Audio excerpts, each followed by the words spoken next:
நான் டைரக்ட் பண்ணல. அது எனக்கு அதில் உடன்பாடும் இல்லை. ஏன்னா இன்னைக்கு இருக்கிற ரசிகர்கள் அவங்களுடைய டேஸ்ட் என்னன்றது எனக்கு தெரியும். இன்னைய வரைக்கும் நான் வந்து எல்லா படமும் சக்தி திருமணம் வரைக்கும் தியேட்டரில் தான் நான் பார்த்துட்டு இருக்கேன். ஸோ எனக்கு ஆடியன்ஸ் எதை ரசிப்பாங்க அதை ரசிக்க மாட்டாங்க. நீங்கள் கமலா தேட்டரில் கேட்டிங்கன்னா டிராகன்லாம் ஃபர்ஸ்ட் டே ஈவினிங் ஷோ நான் படம் பார்த்தேன். குடும்பஸ்தன் தேட்டரில் பார்க்குறேன். எல்லா படமும் நீங்கள் பார்க்க தவறிய பல படங்கள் மறுமருன்னு படம் எத்தனை பேர் பார்த்துருப்பீங்க? நான் தேட்டரில் பலாசில் போய் நானே என் பையனும் பார்த்தோம். இப்படி பல படங்கள் தேட்டரில் எனக்கு நான் ஏற்கனவே பல பேட்டிகளை சொல்லிட்டேன். எனக்கு என் படங்களை ரீமேக் பண்றதுல உடன்பாடு இல்லை. உங்க படம் இல்ல, அட்லீஸ்ட் படம் பண்ணணும். இல்ல படம் பண்றதுக்கு கதை யோசிச்சுட்டு இருக்கேன். நான் அதெல்லாம் பையிட்ட அப்பப்போ டிஸ்கஸ் பண்ணிட்டு இருப்பேன்.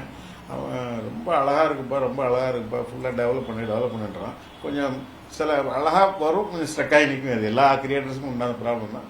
ஃபுல்லா ரெடி ஆயிடுச்சுன்னா கன்ஃபார்மா நான் படம் பண்ணுவேன். நான் ரொம்ப வருஷம் எனக்கு படம் பண்ணணுன்ற ஆசை இல்லை. ஒரே ஒரு படம் கடைசி நம்ம சினிமா விட்டு ரிட்டையர் ஆகிறதுக்கு முன்னாடி ஒரு நல்ல படம் பண்ணிட்டு நம்ம பேர் அடுத்த ஒரு 20-25 வருஷத்துக்கு ஞாபகம் வச்சுக்கிற மாதிரி ஒரு படைப்பை கொடுக்கணுன்ற மாதிரி என்னுடைய ஆர்வம் இருக்கு.